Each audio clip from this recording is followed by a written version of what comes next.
नमस्कार मंडळी. भूतांच्या गोष्टी ऐकायच्या आहेत का? मग चला माझ्यासोबत कुठे? भूतांच्या जगात. आपण आज जो अनुभव ऐकणार आहोत त्याचे नाव आहे शनी अमावस्येची रात्र. सदरील घटना 1994 सालची आहे. मंडळींनो, आपल्याला वाटतं सगळे दिवस सारखेच असतात. अमावस्या काय आणि पौर्णिमा काय, कामाला जायचं म्हटलं किंवा काही महत्त्वाच्या गोष्टी असल्या की घराबाहेर पडावंच लागतं.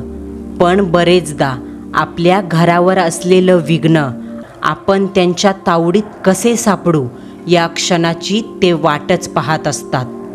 असाच एक प्रसंग निशांत यांच्या सोबत घडला आहे. शनिवारचा दिवस. आवडीचं जेवण करून निशांत कामावर जायला निघाला. आपसुकच त्याच्या आईच्या ओठातून जपून जा रे असे शब्द निघाले. हो ग आई असं उत्तर देऊन निशांत निघाला. अचानक लागलेल्या रात्रपाळीमुळे त्याचा मूड थोडासा ऑफच झाला होता. काही न बोलता तो गुपचूप चालू लागला. पण इकडे आईला मात्र वेगळीच चिंता लागून होती.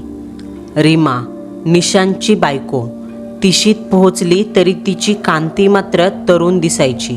तिच्या आणि निशांतच्या लग्नाला 8 वर्ष झाली होती, पण अजून मूलबाळ नव्हतं. सगळे डॉक्टर, वैद्य, बुवा, बाबा सगळं करून झालं, पण गुण काही केल्या येईना. निशांतच्या घरची माणसं समजूतदार असल्याने रीमाला त्याबाबत कोणी काही बोलत नव्हतं. मागच्या आठवड्यापासून निशांतला रात्रपाळी लागली.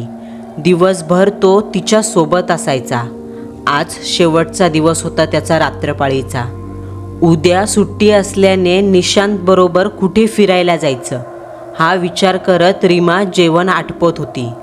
तिची नजर सासूकडे म्हणजे निशांतच्या आईच्या चेहऱ्याकडे गेली. ते पाहून तिने विचारलं, काय झालं आई? आईने खाली पाहत आठवण करून दिली, आज शनी अमावस्या. अशा अमावस्येला बाहेर निघणं बरं नाही, पण निशांतला सांगून काही उपयोग नाही. अहो आई, आजच्या जगात असं काही नसतं, सगळे दिवस सारखेच असतात असं म्हणत रीमा समजावू लागली. हो बाई, तुम्ही पुढारलेली लोक, पण आम्हा म्हाताऱ्या माणसांना या गोष्टी नाही पटत.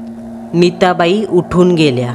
रीमाने देखील जेवण आटपून आवराआवर करायला घेतली.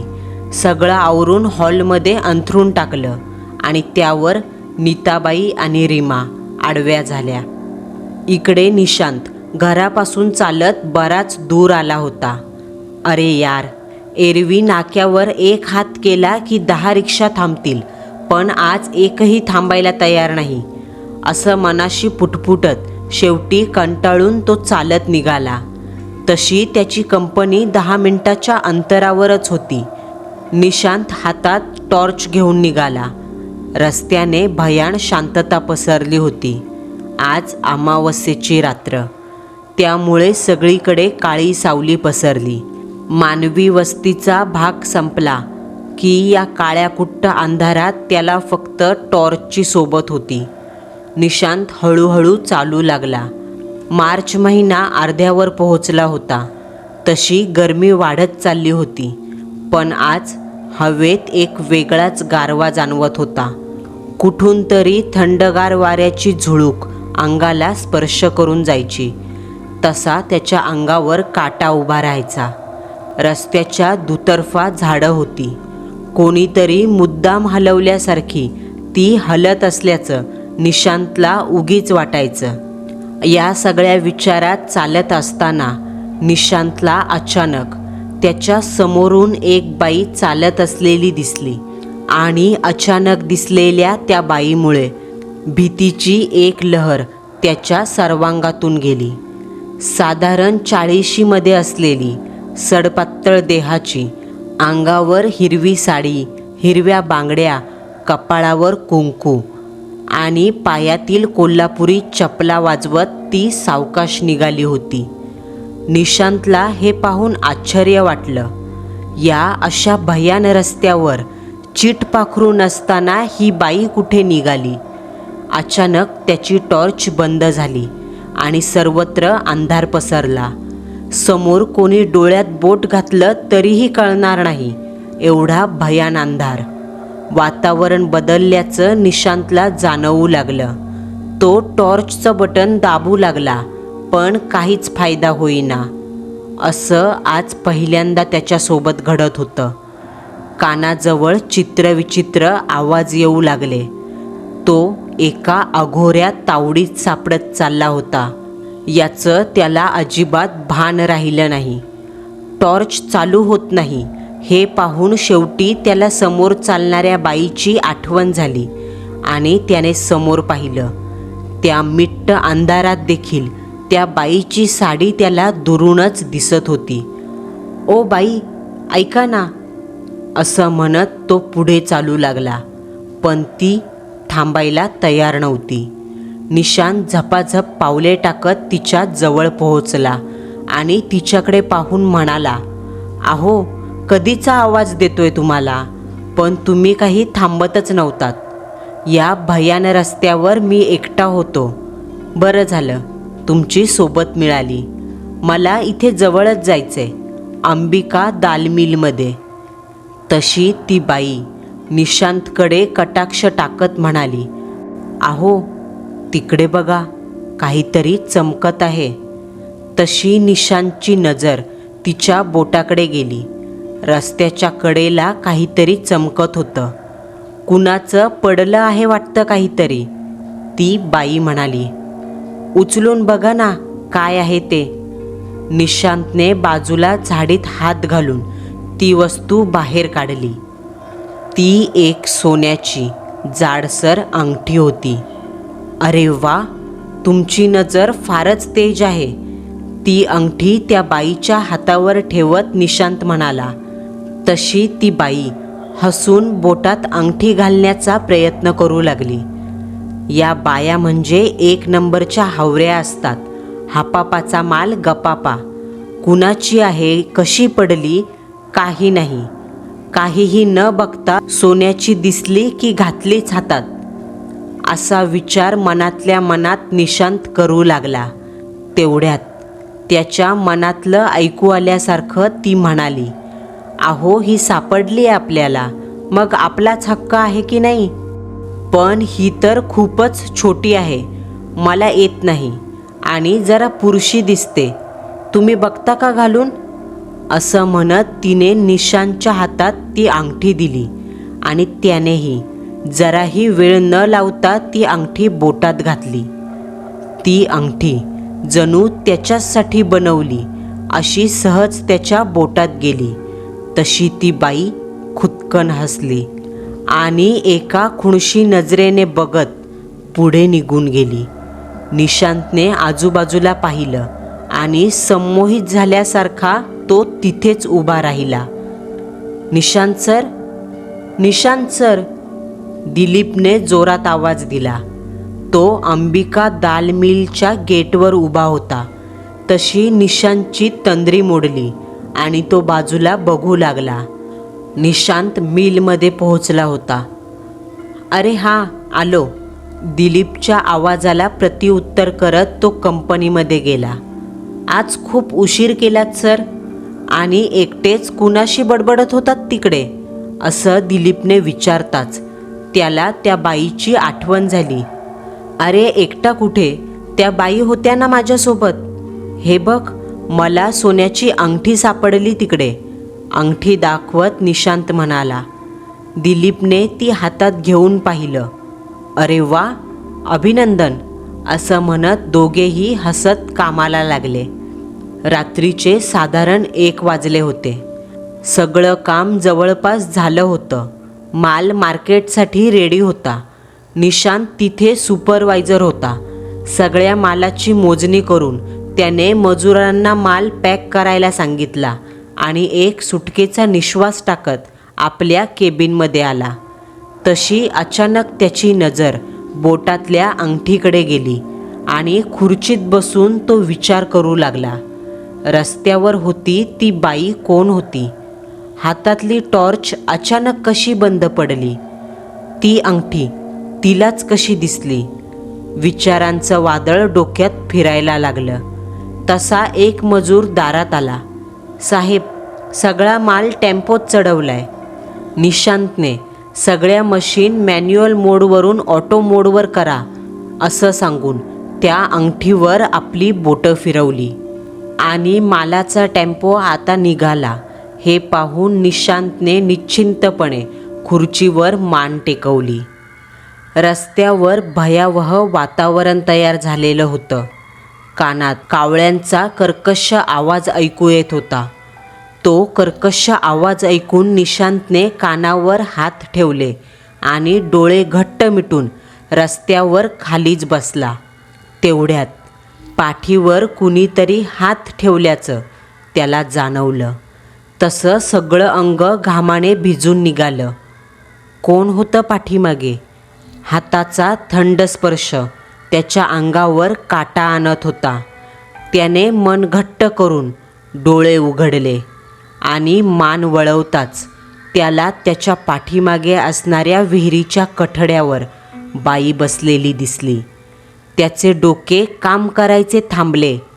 ही तीच बाई जी मगाशी माझ्या सोबत होती, ज्या बाईचा रस्त्यावर आधार वाटला. आणि आता तिचं सर्वांग पांढरं, फुगलेलं आणि अतिशय किळसवानं दिसत होतं. अंगावर जागोजागी फाटलेली साडी घालून निर्विकार चेहऱ्याने ती निशांतला जवळ बोलवत होती. तसा निशांत एकटक तिच्याकडे पाहत चालू लागला. त्याचे मन भेदरलेले होते, पण शरीर संमोहित झाल्यासारखे तिच्याकडे ओढले जात होते. तो तिच्याकडे निघाला. विहिरीजवळ पोहोचताच धपकन असा आवाज आला. त्या बाईने विहिरीत उडी घेतली. निशांत घाबरला आणि जोरात किंचाळला. त्याच्या या आवाजाने कंपनीतला स्टाफ त्याच्या केबिनकडे धावत आला. निशांतचे अंग घामाने डबडबले होते. निशांतला झोपेतून जागं करण्यात आलं. खुर्चीला मान टेकवल्यानंतर निशांतला झोप लागली होती आणि त्याने हे सगळं स्वप्नात पाहिलं होतं. सकाळचे 6 वाजत आले. दिलीपने निशांतला काय झालंय, स्वप्न पाहिलं का असं विचारलं. निशांत त्या भयानक स्वप्नातून बाहेर येत आजूबाजूला पाहू लागला. पाहिलं तर सगळं जागच्या जागीच होतं. भानावर येत तो म्हणाला, अरे काही नाही, ते असंच. तू ठीक आहेस ना? पाणी घे. तशी निशांतने सगळी बाटली संपवली आणि म्हणाला, अरे 6 वाजले, माल गेला का? हो, कधीच. तुला तेच सांगायला येत होतो, तेवढ्यात तुझा आवाज आला असं दिलीप म्हणाला. अच्छा, असं होय, ठीक आहे, चल निघू आता असं म्हणत निशांतने टेबलावरच्या फाईल्स उचलून ठेवल्या आणि दिलीप व निशांत सोबत निघाले. दिलीप निशांतचा कॉलेजपासूनचा मित्र होता. शेजारीच घरं घेतली होती आणि दोघंही याच कंपनीच्या जीवावर आपला संसार सांभाळत होती. निशांतच्या बाबांच्या अकाली निधनानंतर सगळी जबाबदारी त्याच्यावर आली होती. अचानक कार अपघातात झालेला त्याच्या वडिलांचा मृत्यू एक गूढच होतं. गाडीला थोड्या स्क्रॅच पाहिल्यावर तो सामान्य अपघात वाटला होता, पण त्याच्या बाबांना त्या अपघातात जागीच जीव गमवावा लागला. थोड्या दिवसांनी निशांतने स्वतःला सावरत त्याच्या बाबांच्या जागी कामावर जायला सुरुवात केली आणि स्वतःच्या हुशारीने सगळ्यांची मनं जिंकून घेतली. निशांत घरी आला. दारावरची बेल वाजली तसं रीमाने उठून दार उघडलं. आज उशीर झाला? निशांतने तिच्या हातात बॅग देत, हो, जरा चहा देतेस का असं म्हणत सोफ्यावर अंग टाकलं. आई कुठेच दिसत नाही, कुठे गेली आहे? निशांतने विचारलं. त्या मंदिरात गेल्यात सकाळीच असं म्हणत रीमा चहा ठेवायला किचनमध्ये निघून गेली. तेवढ्यात नीताबाई म्हणजे निशांतची आई घरी आली. त्या दारात दिसताच निशांत सोफ्यावरून उठून बसला. हा घे गणपती बाप्पाचा प्रसाद, असं म्हणत त्यांनी निशांतला हात पुढे करायला लावला. आई, प्रसाद बाजूला ठेव, मी आंघोळ करून घेईल. बरं बाबा, असं म्हणून नीताबाई देवापुढे जप करायला गेल्या. इकडे रीमाने निशांतला चहा आणून दिला. निशांत आज दिवसभर वेगळ्याच धुंदीत होता. रात्रीच्या स्वप्नाचा अर्थ लावण्यात त्याचा दिवस गेला, पण अर्थ काही केल्या लागला नाही. रीमाला निशांतकडे पाहून तो अस्वस्थ आहे असं दिसलं. आज बरं वाटत नाही का? रीमा त्याच्या जवळ जात म्हणाली. नाही ग, असं काही नाही, असं म्हणत निशांतने विषय टाळला. रात्रीची जेवणं आटपून रीमाने घरातील सगळं काम उरकलं आणि निशांतजवळ अंग टाकलं. निशांतने देखील तिला मिठीत घेऊन डोळे मिटले आणि पुन्हा सुरू झाला एक भयानक प्रवास. खटखट या आवाजाने त्यांची झोपमोड झाली. डोळे उघडताच निशांतला खिडकीचे दरवाजे उघडे दिसले. त्या आवाजाने त्याची झोपमोड झाली होती. खिडकी लावायला निशांत उठला. त्यावेळी त्याची नजर खिडकीतून बाहेर रस्त्यावर पडली. तिथे एक बाई उभी होती. तीच, हिरवी साडी, सडपातळ शरीरयष्टी आणि धारदार नजर. निशांत एकटक तिच्याकडे पाहत राहिला. तशी ती बाई त्याला आपल्या जवळ येते हे जाणवलं. लगेचच निशांतने जोरात खिडकी बंद केली आणि रीमाच्या बाजूला येऊन झोपला. निशांतला पुन्हा एकदा झोप लागली, पण पुन्हा कसल्याशा हालचालीने त्याला जाग आली. तो उठून बसला. घड्याळात 2 वाजले होते, पण या वेळेला त्याच्या बाजूला रीमा नव्हती. तशी त्याने चौफेर नजर फिरवत रीमाला आवाज दिला आणि रूममधील लाईट लावली, पण रीमा कुठेच नव्हती. तेवढ्यात भांड्यांचा आवाज येऊ लागला. तसा तो रूममधून बाहेर आला. जिन्यावर येताच त्याला आवाज किचनमधून येतोय हे जाणवलं, म्हणून तो हळूवार किचनकडे निघाला. किचनच्या दरवाजात उभं राहून त्याने पाहिलं. किचनमध्ये कोणीतरी पाठमोरं बसलं होतं. समोरच रात्रीचं उरलेलं जेवण आधाशासारखं खात होतं. त्याने आवाज दिला, रीमा, पण तिने मागे वळून पाहिलं नाही. तो हळूहळू तिच्याकडे जात त्याने तिच्या खांद्यावर हात ठेवला. तसं समोरचं दृश्य पाहून त्याला किळस आली. एकाच ताटात भात, पोळ्या, भाजी, वरण सगळं एकत्र कालवून ती 2-2 हाताने जेवत होती. सगळ्या अंगावर रीमाने अन्न सांडून घेतलं होतं. हे दृश्य पाहून कुणालाही किळस आली असती. एवढ्या रात्री तू इथे काय करतेस? पण निशांतच्या बोलण्याकडे रीमाचं लक्षच नव्हतं. रीमा आपली जेवणात गुंग झाली होती. जणू ती कैक वर्षापासून उपाशी आहे असं खात होती. त्याचा हात तिच्या खांद्यावर पडताच ती गुरगुरायला लागली आणि त्यावेळेला निशांतला देखील रीमाचं अंग थंडगार पडलेलं जाणवलं. निशांतने तिला बऱ्याच वेळा हाक मारली, पण उत्तराऐवजी रीमा फक्त गुरगुर करायची. त्याने हात लावून तिला हलवलं. तशी तिने तिची मान एकाएकी त्याच्याकडे वळवली आणि त्याची बोलतीच बंद झाली. तोच चेहरा जो त्याने काल पाहिला होता. कपाळावर मोठं कुंकू आणि निर्विकार भाव.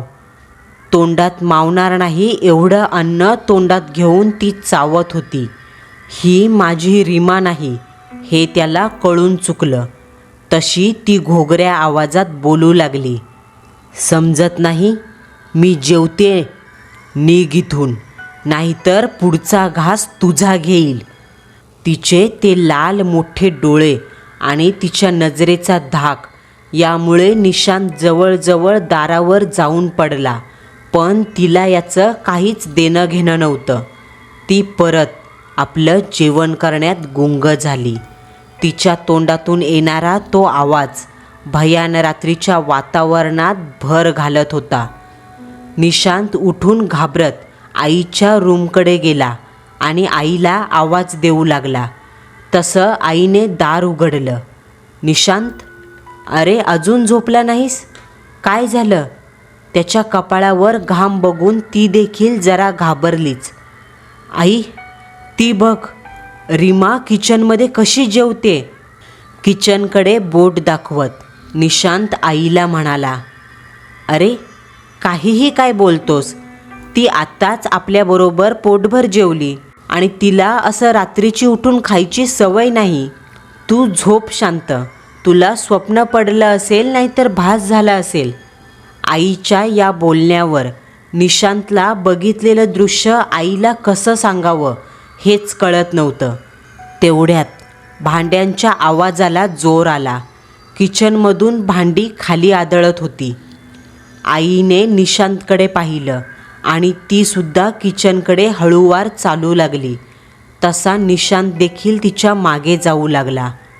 समोरचं दृश्य पाहून आईला देखील काही सुचेना, पण तिने ते पाहताच आईने निशांतचा हात धरून त्याला खेचत तिच्या रूममध्ये नेलं आणि दार धाडकन लावून घेतलं.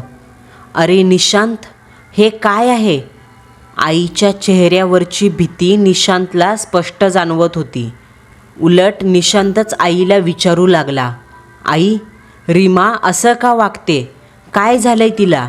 तेव्हा आई म्हणाली, मी सांगत होते तुला, काल असा बाहेर जाऊ नकोस, पण तुम्ही लोक ऐकता कुठे माझं?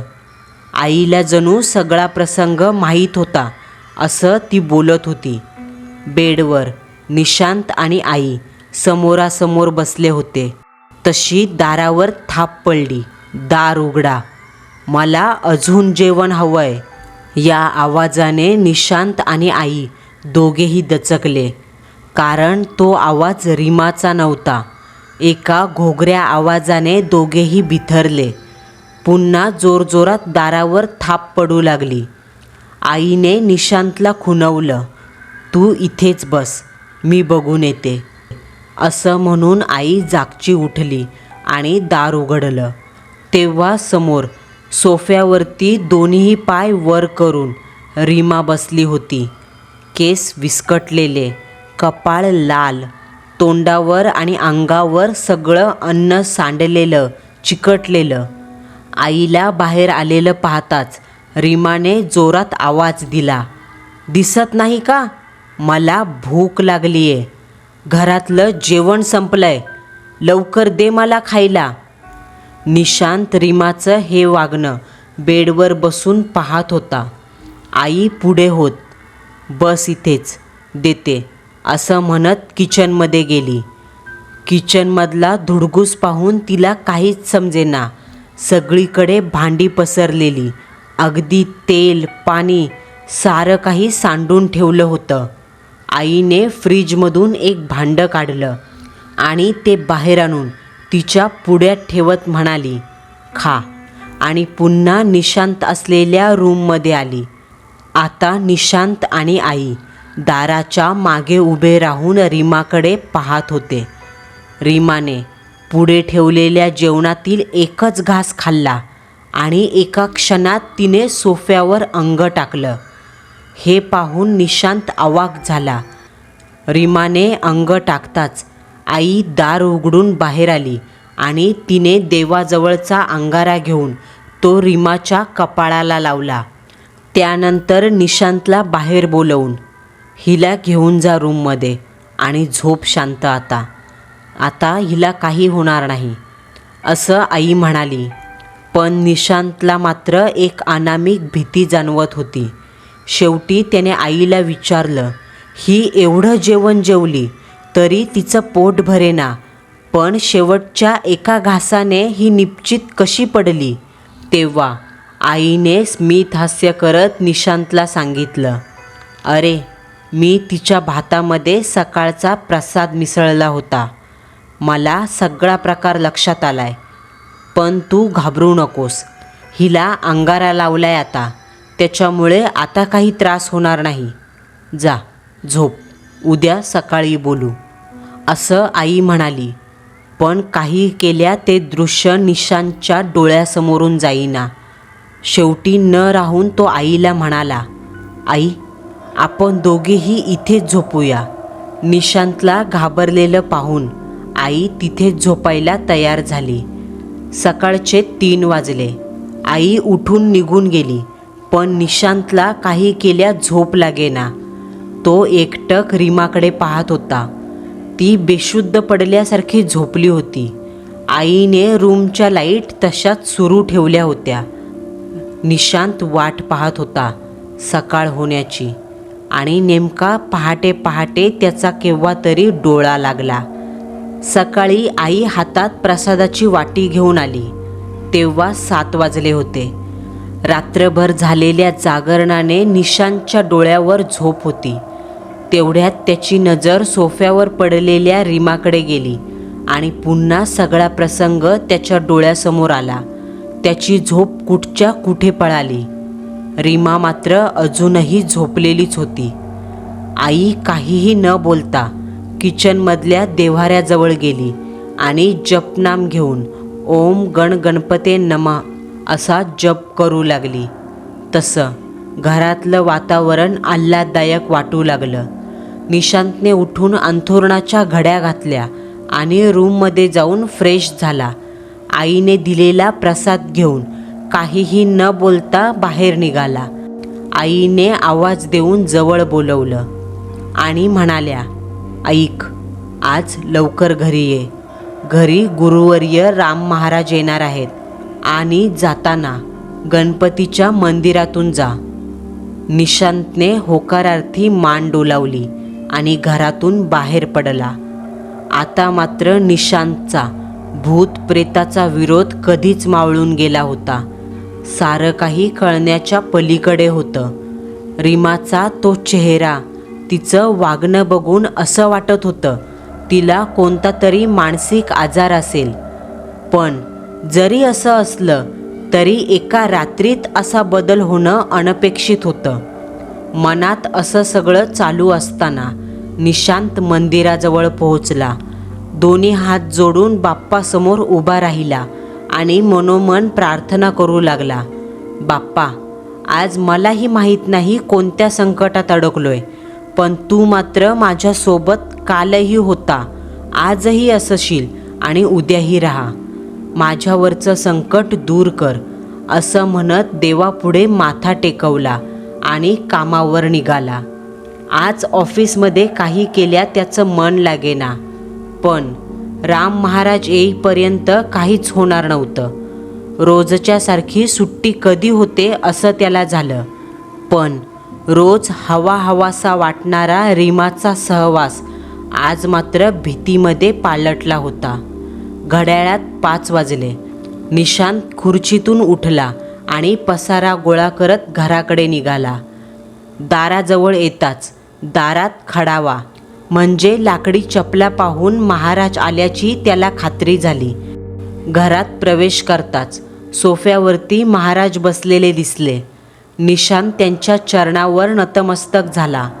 राम महाराज 40शीमध्ये पोहोचलेले असून सुद्धा विशीतील मुलासारखं दिव्य तेज त्यांच्या चेहऱ्यावर ओसांडत होतं. ते निशांतच्या घरचे गुरु होते. निशांतचे आई बाबा दोघेही त्यांचे परम भक्त होते.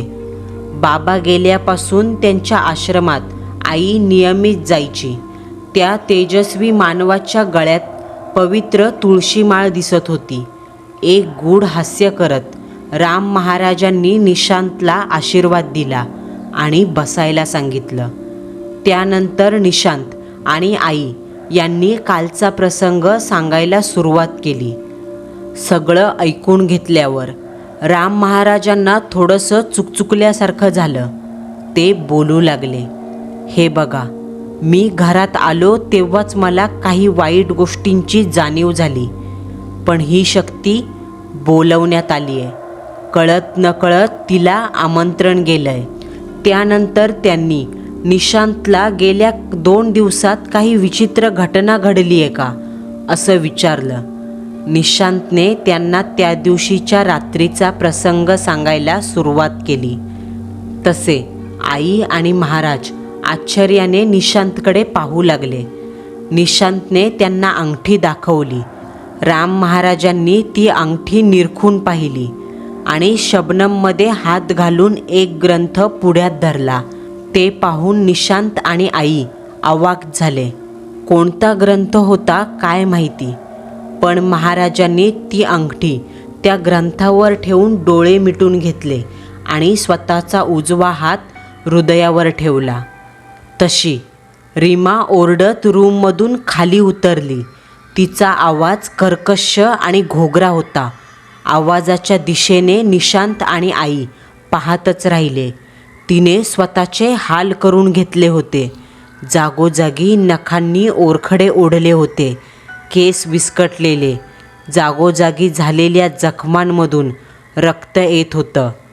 रीमाने 2 पायऱ्या सोडून उडी घेतली आणि त्यांच्या पुढ्यात जाऊन उभी राहिली. तिची गुरगुर सुरूच होती. ए, का आलायस इथे? तुझी ताकद तिथे मंदिरात, इथं नाही. मी अशी जाणार नाही. चल निघ इथून. रीमा अर्वाच्य शिव्या घालत राम महाराजांकडे पाहून बोलू लागली. तसा निशांत तिला सावरायला उठला, पण महाराजांनी त्याला थांबवलं. थांब, ती काहीच करू शकणार नाही, कारण अजून तिची वेळ आली नाही. महाराजांनी शबनममधून धूप काढला आणि पेटवला. त्याचा धूर हॉलमध्ये जसा पसरला तसा एक उग्र दर्प जाणवू लागला. पण रीमाला काहीच फरक पडत नव्हता. तिची गुरगुर वाढू लागली. शेवटी महाराज सोफ्यावरून उठले. हातात एक लिंबू घेतलं आणि ते लिंबू रीमाच्या भोवती फिरवून निशांतच्या हातात दिलं. तशी रीमा रागाने निशांतकडे पाहू लागली. निशांतने ते लिंबू हातात घेतलं तेव्हा महाराजांनी सांगितलं, निशांत, हे लिंबू आणि ही अंगठी घराच्या बाहेर नेऊन टाक. निशांत जशी ती अंगठी आणि लिंबू घराबाहेर फेकायला निघाला तसा रीमाने त्याच्यावर अनपेक्षित हल्ला चढवला आणि एक लाथ जोरात त्याच्या छातीवर मारली. निशांत बाजूला जाऊन पडला. ते लिंबू घरंगळत पायऱ्यांजवळ गेलं. रीमाने ती अंगठी उचलली आणि बोटात घातली. जोरजोरात हसत वर जायला निघाली. आम्ही तिला पकडणार. तेवढ्यात महाराजांनी आम्हाला शांत राहायला सांगितलं. रीमा वरती जाताच महाराज बोलायला लागले. मी ज्या ग्रंथावर हात ठेवला होता त्या ग्रंथाचं नाव आहे पिशाच्च वेद. या ग्रंथावर कोणतीही वस्तू ठेवली का तिचा भूतकाळ पाहता येतो. ही अंगठी मुद्दाम तिने तुला घालायला लावली आणि ही अंगठी तिची आहे जी तुला दिसली होती. ते पिशाच्च कोणालाही स्वतःहून वश करू शकत नाही, पण त्या रात्री तू स्वतः तिला आवाज देऊन थांबायला सांगितलंस. हे तिच्यासाठी नकळत आमंत्रण होतं, कारण तो दिवस शनी अमावस्येचा होता. या दिवशी त्यांची ताकद अधिक पटीने वाढलेली असते. जेव्हा तिने रस्त्यावर पडलेली ही अंगठी तुला दाखवली तेव्हा ती अंगठी तू उचललीस, पण त्या अंगठीच्या बाजूला ठेवलेलं लिंबू पाहिलं नाहीस. कोणीतरी त्या लिंबामध्ये या पिशाच्चाला बंद करून ती अंगठी आणि लिंबू तिथे नेऊन ठेवलं होतं. ती अंगठी उचलून तू हिला मुक्त केलंस. पण महाराज, हे पिशाच्च कोण आहे आणि इथे कशासाठी आलंय? आईने विचारलं. तेव्हा महाराज म्हणाले, हे पहा नीताबाई, कोणत्याही मनुष्याने देह ठेवला की त्याची आत्मा काही दिवस तिथेच भटकत असते. अंत्यसंस्कारानंतर काही विधी करायला लागतात, ज्यामुळे त्या आत्म्याला मुक्ती मिळते. हिचं नाव निशा. एके दिवशी विहिरीवर पाणी भरत असताना हिचा विहिरीत पडून मृत्यू झालाय. तेव्हापासून हिने बऱ्याच जणांना वश केलंय आणि त्यांची हत्या केली. तिच्या अकाली निधनामुळे तिची कोणती तरी इच्छा अपूर्ण राहिली हे तिलाच माहिती, म्हणून ती रीमाला सोडायला तयार नाही, असं महाराजांनी सांगताच निशांत आणि आई निशब्द झाले.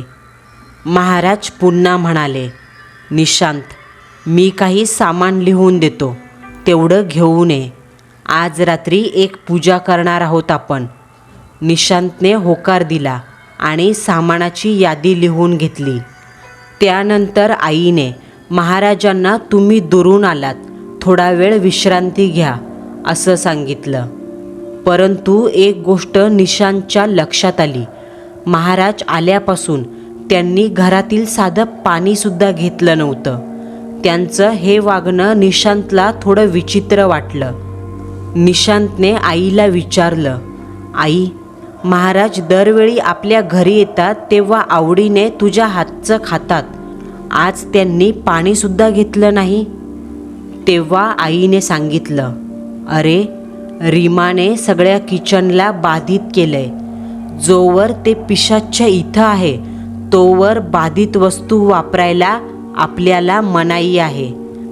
8 वाजत आलेत, तू लवकर जाऊन सामान घेऊन ये, नाहीतर दुकानं बंद होतील. निशांत कागद घेऊन घराबाहेर पडला. त्या यादीच्या सामानात हिरवे लिंबू, बिब्बा, काळे तीळ, 5 नारळ, 2 काळ्या बाहुल्या, हिरवी चोळी, साडी, डझनभर बांगड्या, कुंकू, टाचण्या आणि असं बरंच काही सामान होतं. हे सारं सामान घेऊन निशांत घराकडं निघाला. त्यावेळी रस्त्यात कोणीतरी त्याच्या मागे चालत आहे अशी जाणीव त्याला झाली. सतत वाटणाऱ्या या भासामुळे शेवटी कंटाळून निशांत बाजूच्याच बाप्पाच्या मंदिरात गेला आणि बाप्पाच्या समोर असलेला अंगारा लावला. त्याला पुन्हा प्रसन्न वाटू लागले. निशांत घरी आला. रात्रीचे 9:30 वाजले होते. निशांतने सारं सामान आईच्या हातात दिलं आणि महाराजांना उठवायला गेला. त्यावेळी महाराज खाली आसन टाकून ध्यानस्थ बसले होते. त्यांचं ते रूप पाहून एक वेगळीच प्रचिती येत होती. गणपती बाप्पाचे पुजारी असलेले राम महाराज यांच्या चेहऱ्यावर एक दिव्य तेज झळकत असावं असं निशांतला वाटू लागलं. त्याने हळूवार आवाज देत महाराजांना सामान आणलंय हे कळवलं. महाराज निशांतच्या जवळ आले आणि आता मन घट्ट कर, मनात गणपती बाप्पाचं नाव घे, कारण आता तू जे काही पाहशील ते खूप अघोरी असेल असं सांगितलं. आणि महाराजांनी पूजेचा मुहूर्त रात्री 12चा सांगितला. त्यानंतर त्यांनी हॉलमधलं सगळं सामान एका बाजूला करायला सांगितलं आणि मोकळ्या जागेवर पूजा मांडायला सुरुवात केली. निशांतला वरती जाऊन रीमाच्या रूमची कडी घालायला सांगितली. निशांत रूमला कडी लावायला वरती निघाला. त्यावेळी वरती 3 रूम होत्या. 1 बेडरूम आणि 2 सामान ठेवलेल्या असल्याने बंद असायच्या. निशांतला वरती येताच स्टोअर रूममधून काहीतरी ठोकल्याचा आवाज यायला लागला. तो त्या रूमकडे जात असतानाच मागच्या बंद खोलीतून रीमाची गुरगुर ऐकू येऊ लागली. डोकं अक्षरशः फिरायला लागलं. हा सगळा अनुभव त्याला पहिल्यांदाच येत होता. पण मनात गणपती बाप्पाचं नाव घेत तो रूमजवळ पोहोचला. तसं आश्चर्य काय, दोन्ही रूमला कुलूप होतं आणि आत कोणी जाण्याची शक्यताच नव्हती. उघडी होती ती फक्त बेडरूम. निशांत जसा बेडरूमकडे जाऊ लागला तसं काहीतरी सामान पडल्याचा आवाज आला आणि त्याचसोबत, निघ इथून, मी कुठेही जाणार नाही.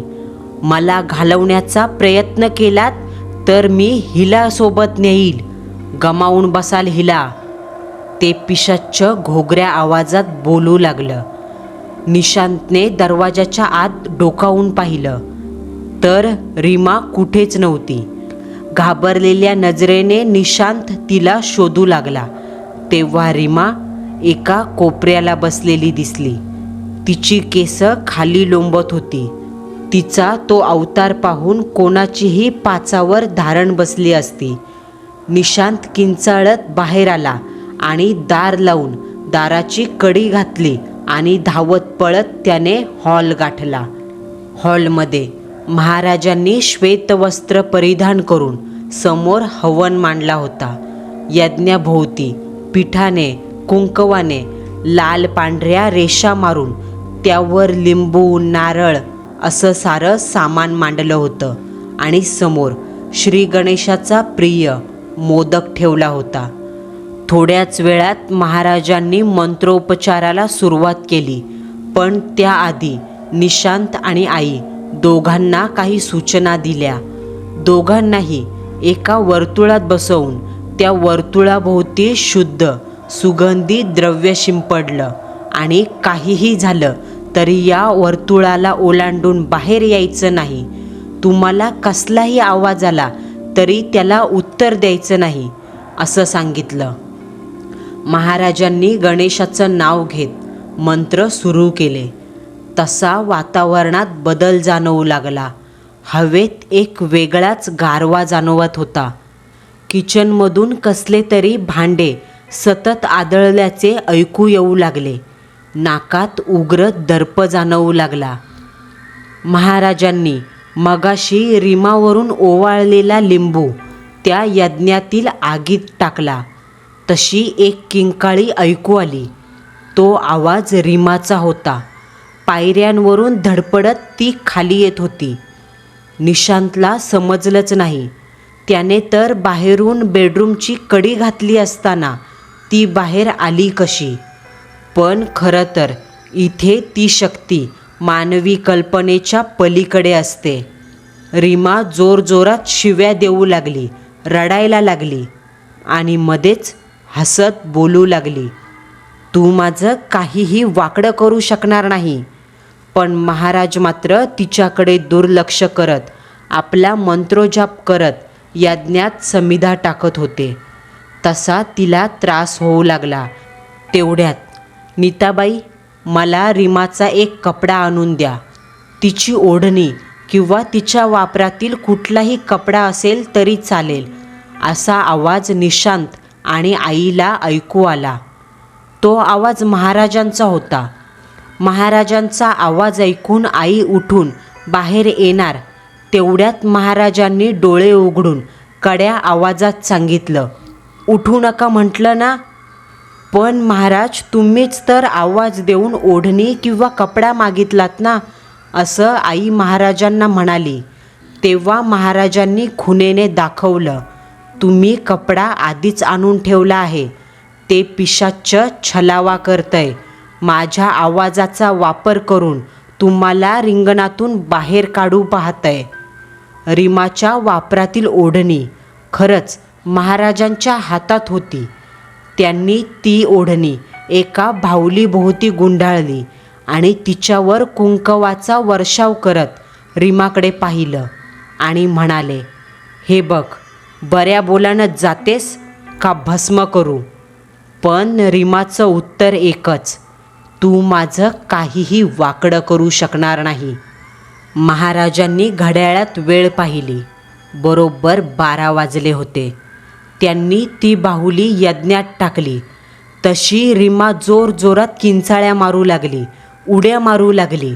महाराजांनी मंत्रोजाप वाढवताच ती शांत झाली आणि समोर येऊन बोलू लागली. महाराजांनी आता मंत्र थांबवले आणि तिची विचारपूस सुरू केली. का आलीस इथं? तेव्हा रीमा कसली? तिच्यातलं पिशाच्च बोलू लागलं, मी आले नाही, मला आणलंय. मला त्यानं बोलवलंय. मला जिवंत असताना भूक करून ज्या गरिबीने मारलं तिचा बदला घ्यायला मी इथे आले. ही नीता, यांच्या शेतात आम्ही मन लावून काम करत होतो, पण हिचा नवरा आम्हाला आमच्या कामाचा योग्य मोबदला देत नव्हता. रोज रोज अर्धपोटी झोपावं लागायचं आणि जेव्हा आम्ही काम सोडायला लागलो तेव्हा हिच्या नवऱ्याने आम्हाला धमकी दिली, जर शेत सोडलं तर कुणाला जिवंत ठेवणार नाही. मी विहिरीत पडले नव्हते. हिच्या नवऱ्यानं माझा उपभोग घेऊन माझ्यावर अत्याचार करून मला विहिरीत ढकललं. मला माझ्या सुवासिनीचं वाण मिळू दिलं नाही. आता मी याला सोडणार नाही. केव्हापासून त्या क्षणाची वाट पाहत होते, ज्या क्षणाला याचंच रक्त मला स्वतःहून या घरात बोलवेल. आम्हाला असं मारून ही लोक सुखाने राहतात.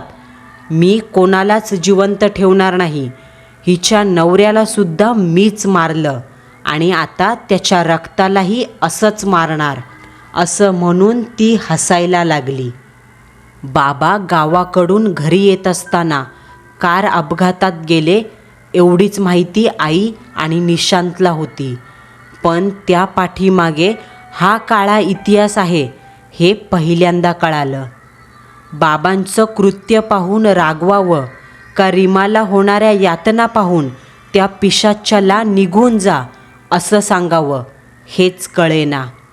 आई म्हणाली, हे बघ, माझ्या नवऱ्याच्या चुकीची शिक्षा तू त्यांना दिलीस, पण या अजान मुलाने तुझं काय बिघडवलंय? त्यांना त्रास करू नको. तुझं वाण मी तुला देते. हळव्या आवाजात महाराज म्हणाले, तू तुझा बदला घेतलास आणि त्याचबरोबर कितीतरी नाहक तरुणांचे प्राण घेतलेत. आता या लोकात तुझं काहीही काम नाही. या गणेशाच्या मूर्तीला प्रणाम कर आणि मुक्तीच्या मार्गाकडे निघून जा. पण ती काहीही केल्या ऐकायला तयार नव्हती. मध्येच उठायची आणि निशांत व आई ज्या वर्तुळात बसलेत त्या वर्तुळाभोवती चकरा मारायची. अखेर महाराजांनी यज्ञात समिधा टाकायला सुरुवात केली आणि शेवटचा नारळ मंत्र म्हणून यज्ञात टाकला. तशी धाप असा आवाज करत रीमा खाली पडली. रीमाला खाली पडलेलं पाहून महाराजांनी आम्हाला खुणेनं उठायला सांगितलं. आई धावत रीमाजवळ गेली. रीमाचं डोकं मांडीवर घेऊन तिच्या चेहऱ्यावरचा घाम पदराने पुसू लागली. महाराजांनी निशांतला तिच्या बोटातून ती अंगठी काढायला सांगितली. महाराजांनी ती अंगठी बाप्पाच्या समोर ठेवलेल्या मोदकामध्ये ठेवली आणि मोदक बंद केला. हिरव्या साडीवर बांगड्या, 2 लिंबू आणि तो मोदक ठेवला. ते ताट निशांतच्या हातात दिलं आणि सांगितलं, आत्ताच्या आत्ता तुमच्या शेतात जी विहीर आहे त्या विहिरीत सोडू नये. पण अट एकच, काहीही झालं तरी मागे बघायचं नाही. निशांत धावतच शेजारी गेला आणि दीपकची गाडी मागितली. अशा रात्रीच्या वेळी निशांतला पाहिल्यावर दीपक प्रश्न विचारू लागला. पण निशांत जरा बाहेरून जाऊन येतोय, आलो का तुला सगळं सांगतो असं म्हणाला. अरे पण घड्याळात बघ, 2 वाजलेत आणि एवढ्या रात्रीचा कुठे जातोस असं दीपक म्हणाला. निशांत इतकंच म्हणाला, तुला आत्ता काहीच सांगू शकत नाही. तेव्हा दीपक म्हणाला, थांब, मी येतो तुझ्यासोबत असं म्हणत तोही निघाला. म्हणतात ना, खरी मैत्री कधीही साथच देते. फारसे प्रश्न न विचारता दीपकने गाडी निशांतच्या घरासमोर उभी केली. निशांतने महाराजांनी तयार केलेलं ताट पिशवीत ठेवलं आणि ते दोघेही गाडीने शेताकडे निघाले. दोघेही शांत, काहीही न बोलता साधारण अर्ध्या तासाने शेतावर पोहोचले. विहीर तशी शेताच्या मध्यभागी होती. 4ही बाजूने ऊस डोक्या इतका वाढलेला होता. गाडी थांबवल्यावर निशांतने सांगितलं, तू इथेच थांब, मी काम करून येतो. फक्त गाडीतून खाली उतरू नको. दीपकने सुद्धा हो म्हणत त्याला परवानगी दिली. तसं निशांतने पिशवीतलं सामान ताटात काढून घेतलं आणि चालू लागला. सुरुवातीला काहीच जाणवलं नाही, पण जशी जशी विहीर जवळ आली तसा तसा विहिरीतील पाण्याचा आवाज निशांतच्या कानावर पडू लागला. तो मनातल्या मनात बाप्पाचं ओम गण गणपते नमः हे नामस्मरण करत चालत राहिला. तेव्हा मध्येच उसातून कोणीतरी अंगावर झेप घेतंय असं जाणवायचं आणि एका क्षणाला मागून आईचा आवाज ऐकू आला, निशांत थांब, तिथंच ठेव, महाराजांनी तुला घरी बोलवलंय. निशांत मागे वळणार एवढ्यात त्याच्या लक्षात आलं, आई इथे कशी येईल? नक्कीच ती आई नसणार. निशांत पुन्हा चालू लागला. थोडं पुढे जाताच त्याला महाराजांचा आवाज आला, बाळ तुझं काम झालंय, मागे बघ, मी आलोय. पण यावेळी निशांतने काहीही न ऐकता नामस्मरण करत पुढे चालत राहायचं ठरवलं. तो विहिरीजवळ पोहोचताच विहिरीचं खोलवर असलेलं पाणी जणू उकळ्या घेत वर येतंय की काय असा त्याला भास होऊ लागला.